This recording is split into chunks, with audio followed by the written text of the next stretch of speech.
Haleluya, salam kemenangan iman, salam jumpa kembali dengan saya dalam program Menyapa Kita dengan Renungan Firman Tuhan, dan juga menanggapi video-video yang selalu salah tafsir tentang ajaran Kristen. Sebelum saya melanjutkan, jangan lupa tekan tombol subscribe, memberikan komentar-komentar yang baik. Sobat-sobat yang saya kasihi di dalam Yesus, ada Allah yang benar dan juga ada Allah yang tidak benar. Ada Sang Pencipta yang benar, ada Sang Pencipta yang tidak benar. Sang Pencipta yang benar itu dalam bentuk roh. Roh Allah melayang-layang. Sang Pencipta yang benar ini bisa menampakkan diri kepada orang-orang yang Dia kehendaki. Sementara Sang Pencipta yang tidak benar ini tidak pernah bisa menampakkan diri, sekalipun disanjung-sanjung oleh manusia bahwa Dia Allah yang maha besar, tapi sesungguhnya itu cuma dongeng, karena tidak pernah menampakkan diri kepada manusia. Sehingga banyak sekali kekristenan dituduh sesat karena menyembah manusia dijadikan Tuhan. Kita saksikan sebuah rekaman video. Sahabat, ada yang bertanya kepada saya, Tuhan yang benar itu seperti apa? Saya jawab dengan sederhana bahwa Tuhan yang benar itu adalah Khalik yang tidak pernah menjadi makhluk. Yang namanya Khalik, pencipta alam semesta, itu tidak pernah menjadi ciptaan. Itulah Tuhan yang benar. Tuhan yang benar bukan ciptaan, tetapi adalah pencipta. Jadi kalau ada ciptaan yang dituhankan atau yang disembah, percayalah, itu adalah sebuah kesesatan.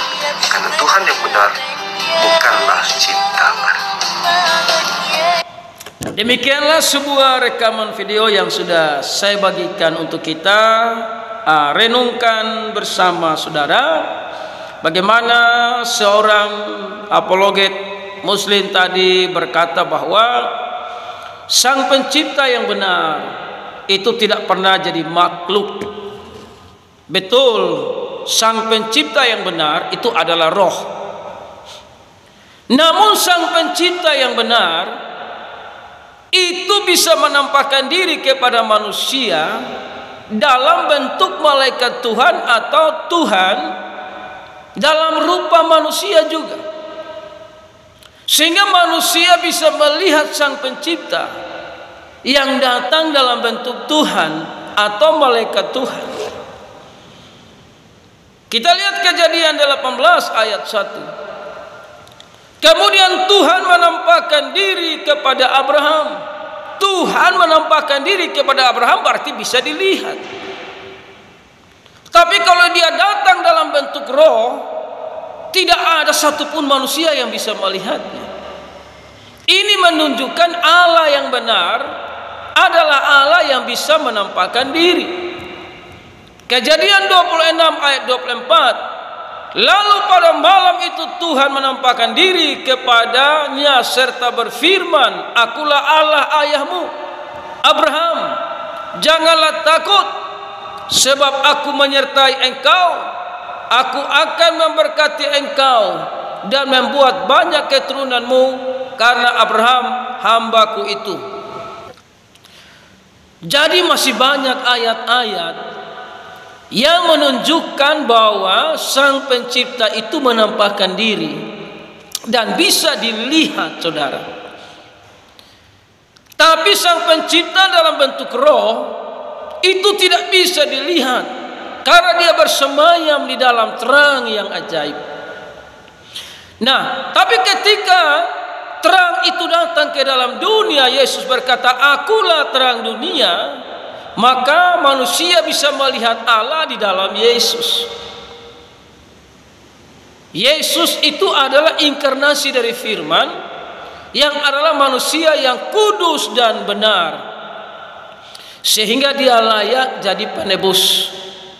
Karena Allah mengutus Yesus ini hanya untuk mengerjakan karya keselamatan. Nah, saudara yang terkasih dalam Tuhan, Markus 16 ayat 12. Sesudah itu ia menampakkan diri dalam rupa yang lain kepada dua orang dari mereka ketika keduanya dalam perjalanan keluar kota. Jadi setelah Yesus mati dan bangkit dari kematian, dia bisa menampakkan diri dengan cara-cara yang ajaib. Markus 16 ayat 14. Akhirnya ia menampakkan diri kepada ke-11 orang itu ketika mereka sedang makan, dan ia mencela ketidakpercayaan dan kedegilan hati mereka oleh karena mereka tidak percaya kepada orang-orang yang telah melihat dia sesudah kebangkitannya. Jadi memang kalau saudara tidak percaya dan kedegilan hati itu wajar, karena saudara sudah ada di abad yang keberapa. Orang-orang yang tadi bersama-sama dengan dia, para murid-murid yang bersama-sama dengan dia pun juga tidak percaya. Tapi karena dia terus berulang-ulang kali menampakkan diri, akhirnya mereka percaya. Sehingga mereka menantikan baptisan Roh Kudus, dan setelah itu Yesus terangkat ke sorga disaksikan oleh mereka, saudara yang terkasih. Jadi saudaraku, Allah yang benar adalah Allah yang bisa menampakkan diri. Allah yang tidak benar adalah Allah yang tidak pernah menampakkan diri. Dan Allah yang benar itu, dia punya konsep bagaimana menyelamatkan manusia yang berdosa, memberikan hukum Taurat. Tapi Tuhan mau seluruh dunia boleh menerima anugerah keselamatan. Makanya dia mengutus anaknya untuk mengerjakan karya keselamatan dengan sempurna. Sebab itu siapa yang percaya kepadanya tidak binasa, melainkan beroleh hidup yang kekal. Itulah Bapa yang benar. Dia yang mau menyelamatkan manusia dengan caranya sendiri, dengan kuasanya sendiri. Karena manusia tidak bisa sampai surga dengan upayanya, dengan kekuatannya tidak akan pernah sampai. Makanya dia memberikan jalan bagi manusia agar manusia sampai ke surga. Jalan itu bernama Yesus Kristus Tuhan. Haleluya.